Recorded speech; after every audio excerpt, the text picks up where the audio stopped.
respected Dr. Anta and Sanjeev and all faculty members, and Dr. Anjali from Hyderabad, and all teaching fraternity who's present here, and the students from the department of MBRD. Okay.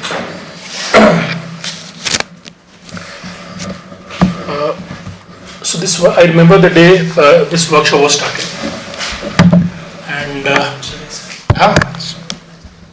this workshop was started, and it's a great initiative to give a deep thinking on this most important topic today that we have in terms of rural management and rural development. You see, this topic has assumed significance the world over, in fact, RD. Because development starts from rural areas only, to begin with. There is one Mr. Alvin Toffler. He had written a book, Future Shock, 70s or 80s. Then he came out with another book. The book was The Shift. Then third book again he came out. The book was The Third Wave. The Third Wave. And today I think we are going to witness the fourth period of industrialization in the times to come. The first one was in the 19th century, then 20th century, then the computer era started, 18th, 19th, and of course computerization. And now the kind of fourth industrialization that we are going to witness, it will hinge on your genomics, robotics, and nanotechnology in the times to come.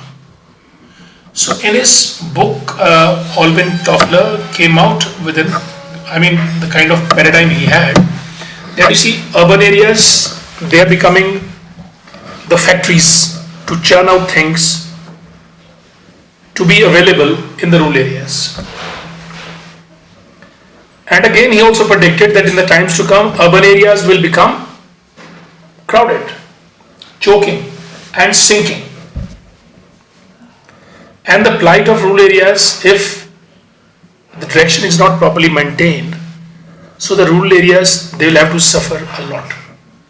So the need of the hour is to take whatever we produce in urban areas to the rural areas, and to fulfill the demands of urban areas from rural areas. So these two components are to be supplementary and complementary to each other.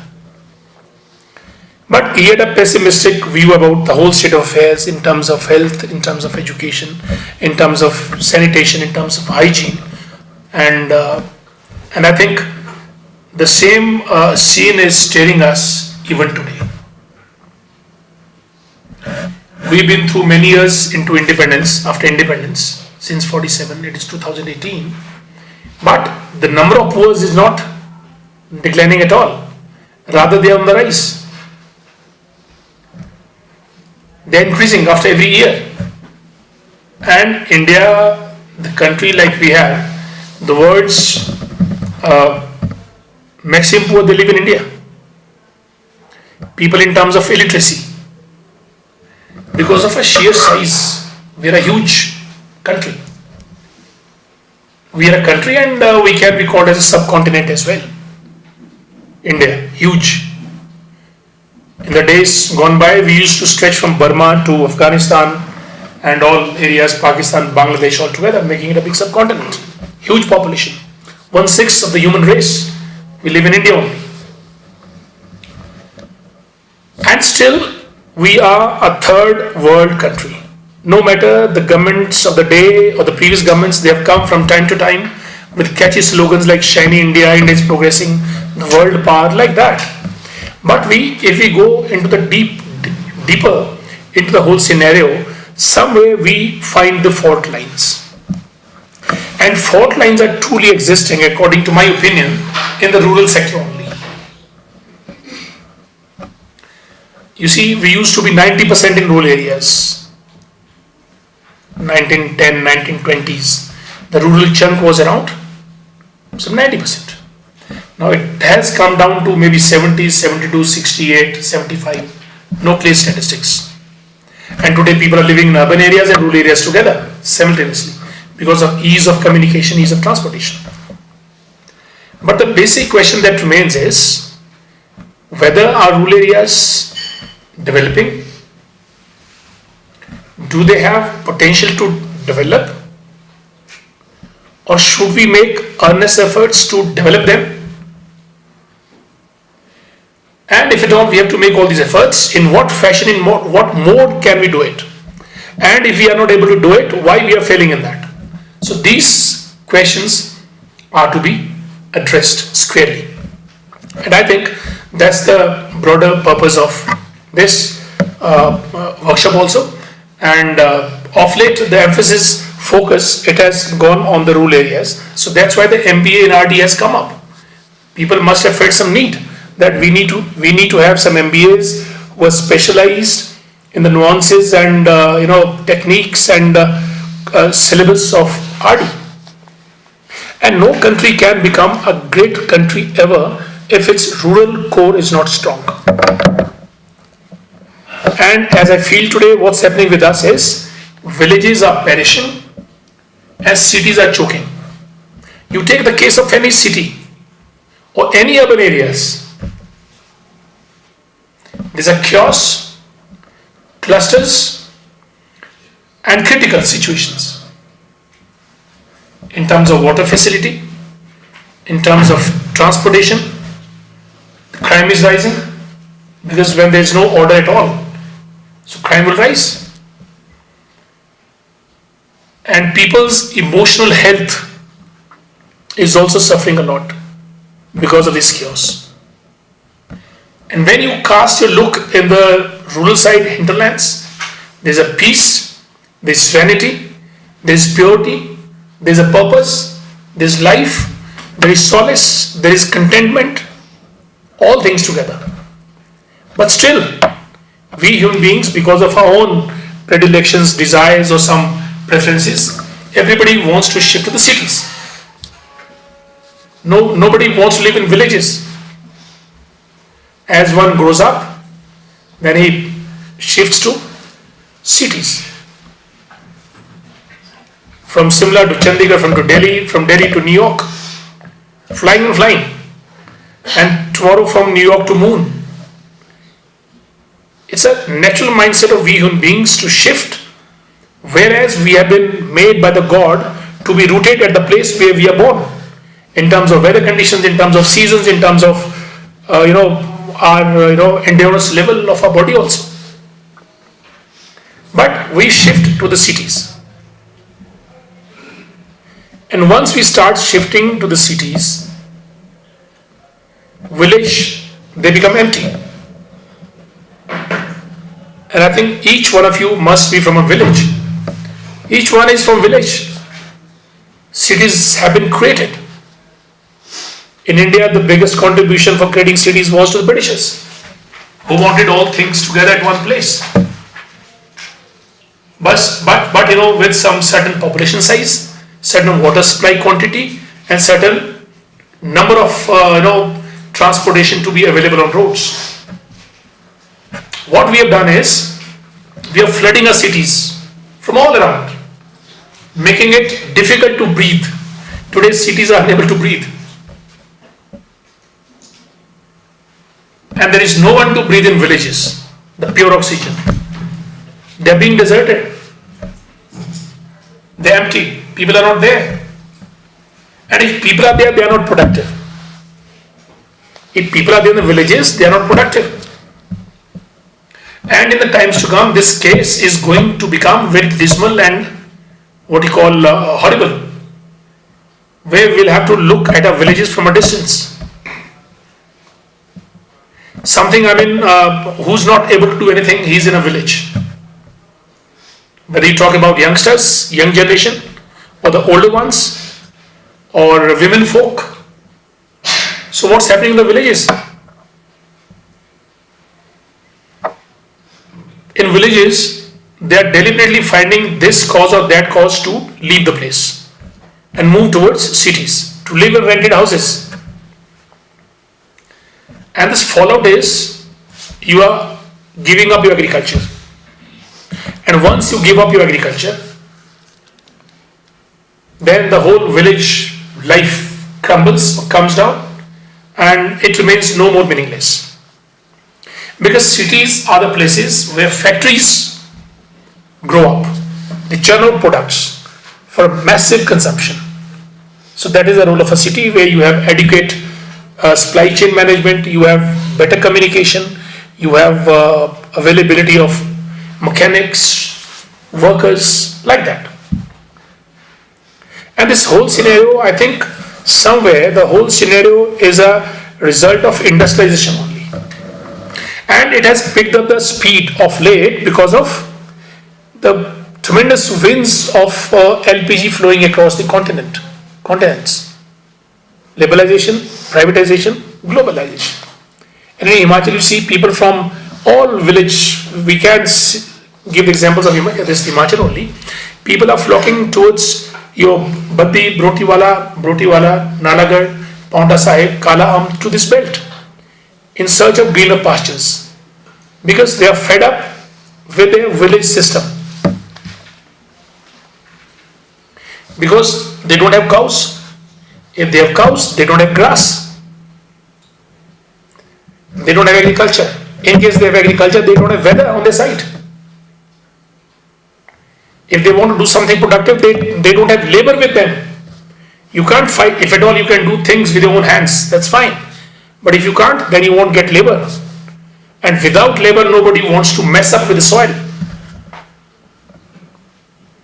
And in that precarious scenario, he catches a bus, he or she lands up in Baddi Brotiwala area and spends his 10, 12 prime years, productive years, in those areas, living in very wretched conditions in terms of temperature, in terms of humidity, in terms of working hours, exploitation. And then he comes back after some time to his village, then he is unable to do anything, and then he enters what? Panchayati Raj institutions. He becomes a ward member, he becomes a pradhan, he becomes a Gram Panchayat vice president. And there too, the prime objective is to earn money. And the whole administration of the government, which focuses on the village poverty alleviation and rural development, goes haywire once people who are not serious into the political activities, they just enter political activities with the prime objective of siphoning off whatever government gives them. I have said it. If government gives 3 lakhs, they'll be spending 1.5 lakhs. And 1.5 lakhs, nobody knows. In many of the instances, even not much money is spent. Whether you take schemes like Manrega, etc., which are very tightly, closely monitored, but still, Manrega, I have seen some panchayats, Manrega, because local people, they don't want to work. So Manrega is becoming a failure. Pradhan says we don't find people. Either we have to fill up must roll, just by faking the identities. Somebody else is working, and on roll it's somebody else. We don't have labor in villages. So this kind of a scenario is emerging, and you see, since many years together, government has come out with plethora of schemes to alleviate poverty in the villages. Where is India's poverty? See, some 30 crore people out of the 30-40 crore people, they have a monthly income less than 5,000 rupees. I was just reading it. Your paper only here. Less than 5,000 rupees. What will do with 5,000 rupees? And in cities, what is happening? In cities, it is all what you call deals. Money without doing anything. My cap on his head, his cap on his head. Where India is lacking manufacturing. We are not manufacturing anything. If at all Indian economy is moving forward, it is because of the recent boom in IT industry only. Otherwise, where are we? If we compare ourselves to China, we land nowhere in terms of manufacturing. And the Chinese rural areas, they've got a special charter for rural development. And unfortunately in India, governments are made in the name of the poor, for the poor and by the poor. Do you get it? For the poor, by the poor, and for the poor, by the poor, of the poor. गरीबी को हटाना है. Even the Indira Gandhi coined this slogan long back. But we couldn't remove this poverty till day. Why? What is the reason? There must be some sound reason for this. Reason is, the animal husbandry is the basic pillar of any village economy. As Mahatma Gandhi also said that rural economy has to be there. But what are we doing today? Villages are no more producing milk. If at all you have to go to your villages, you go to carry some packets of milk so that you could live in your villages. Sweets, wheat flour, everything. And multinational companies, they have reached the whole of rural scenario. Small retailers, they've got all kind of brands in rural areas where people go pick up the bread, butter, anything. So this kind of an attitude on the part of the government, the plethora of schemes, but those schemes, those schemes will be implemented when there is some specialized agency or officer in the villages. But the kind of political system we have in which all cream or the skilled people, where are they? In cities. Nobody wants to have a placement in rural areas. Nobody wants to go to remote areas or in villages. Skilled engineers, villages, they don't have water, clean drinking water, regular adequate supply of electricity, no education facility. And once you break the agriculture part and the educational part, your villages, they'll be bereft of correct, right people. Because for education, everybody is moving out. Since there is no agriculture to hold them back, so they are moving towards cities. Otherwise, as Professor Sawant says, cows. Cow is such an animal, which ties you down to your village roots. Cow has to get fodder, water, some feed at the right time and on right days. The lady cannot leave the house. The lady just can't leave the house if cow is there. And if the lady can't leave the house, there need to be 2-3 people around to support lady as well. So the whole village gets rooted. But today we are kicking out cows. What to talk of, the male part of these bulls. Very soon it will become extinct species, I tell you. Kabhi Nandi बैल भी हुआ करते थे. It will become extinct because they are no more required for plowing and for anything else. So this is a portrayal of a very gloomy scenario, which I have practically seen myself and which I witness every day. And I have also seen it where there is cows or buffaloes in some household, they are doing very well. Only yesterday I was traveling with one of my friends from Tutu down to some village. We were going to attend some Bhagavad. So on our way, he just, we had a lot of gossips, gupshups. So I just inquired, what do you do whole day? So he's a welder. But beyond welding, he just earns 600 rupees in the morning within 10 minutes. From 9 to 9:30 he earns 6,600 rupees. Can you? You can't. And the whole day he says, I'm relaxed and whatever welding work I can do, I do.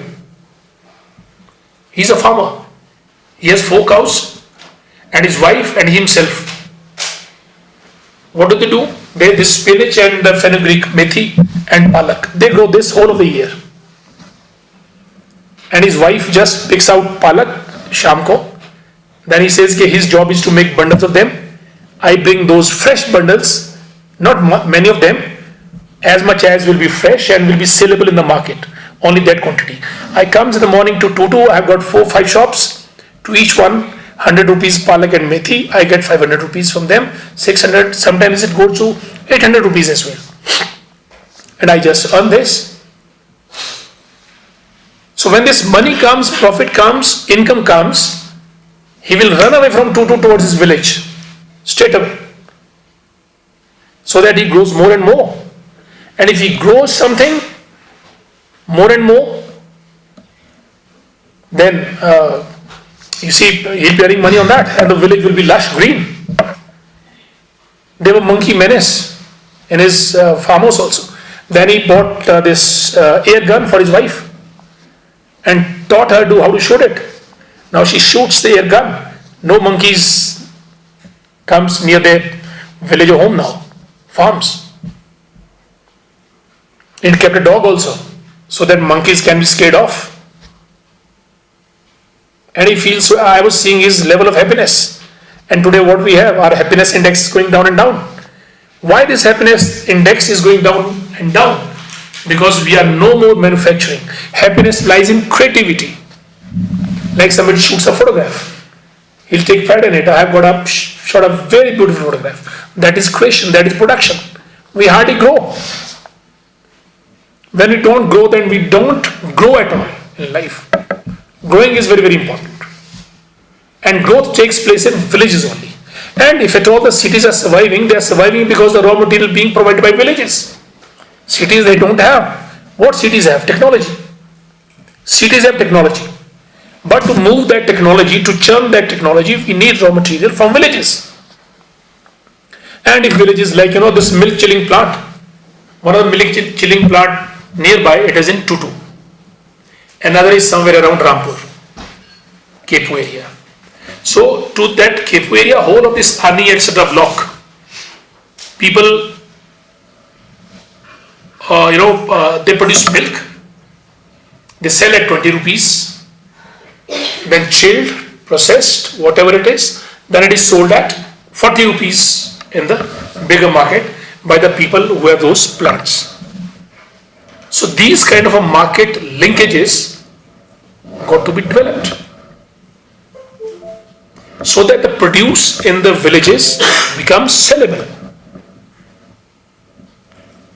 Whether you make butter, ghee, paneer, whatever it is, you grow anything, maize, potatoes, pulses. But for that, what do you need? Cow. That is my understanding. You might differ with it. That's my own understanding. Because of late, there's a focus on this biotechnology and organic farming. It's a new, because this chemical fertilizer, what is soil? Soil too is a living organism. Some students from these sciences must be here, I think. Soil is a living organism. If you see through the soil, through the eyes of microscope, you will find all life in soil. Tremendous life, microorganisms, microbes, which make that soil fertile, full with life. But we started with this green revolution, etc., a heavy dose of chemicals, pesticides, killing all insects. And all insects are not bad. The botany people must be knowing it. There are some friendly also who helps us in variety of ways. But we kill them in one go. We kill them in one go.